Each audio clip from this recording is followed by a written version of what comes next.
Welcome. In front of me is a POCO F4 GT, and today I'll show you how you can put the device into Fastboot mode. So to get started, you will want to hold your power key, select power off, and when the device turns off you want to hold power key and volume down. So let's do that right now. There we go. Now you can barely see, but it is saying Fastboot mode. I'm going to turn off the lights, hopefully you can see it better. So there we go.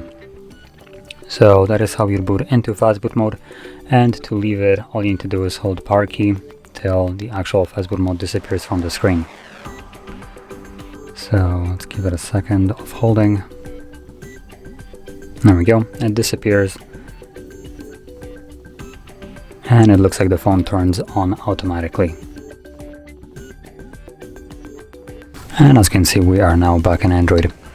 So, if you found this very helpful, don't forget to hit like, subscribe, and thanks for watching.